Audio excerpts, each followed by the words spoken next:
Pada video kali ini, saya akan membuat program VBA pada Excel untuk menghitung rumus turunan pertama, rumus selisih maju. Sama seperti sebelumnya, saya masih menggunakan data yang sama. Yang berbeda hanya terdapat nanti di program VBA-nya. Maka dari itu kita bisa mulai untuk membuka Visual Basic-nya. Kita pindah ke sheet 6. Buat metode baru subhitung 6, lalu bisa di copy paste untuk algoritma yang untuk mencari rumus-rumus sebelumnya, lalu disesuaikan terhadap rumus turunan pertama selisih maju, di mana indeks terkecilnya 0 dan indeks terbesarnya 2. Maka dari itu ubah nilainya dari min 1 menjadi 0 dan satunya menjadi 2. Lakukan hal yang sama untuk array pada EFX value dan untuk batas looping dari 0 hingga 2. Lalu untuk selisihnya bisa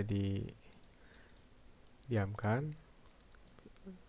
Kita bisa langsung pindah untuk rumusnya, dimana untuk selisih maju ini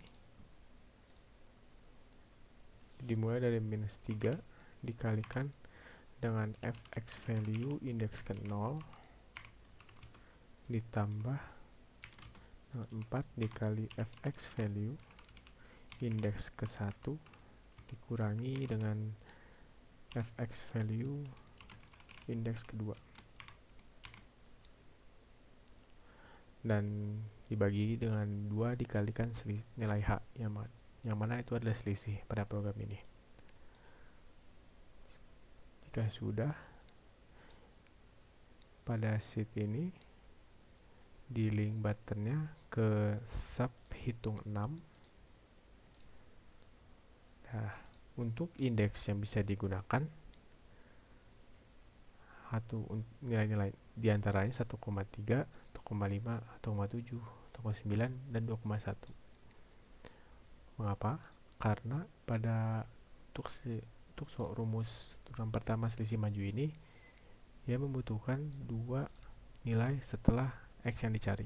Dimana jika misal 1,3 yang dicarinya X yang bertindak sebagai X 0 nya, maka X1 nya 1,5 dan X2 nya 1,7. Maka dari itu batas nilai yang bisa digunakan adalah 2,1, yang mana bisa menggunakan 2,3 dan 2,5.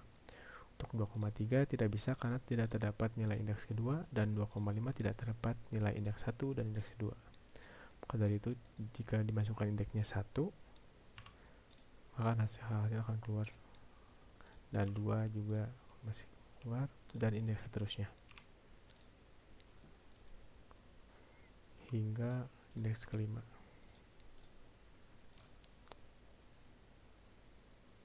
Sekian untuk program untuk mencari rumus turunan untuk menghitung rumus turunan pertama dari rumus selisih maju dengan orde H kuadrat.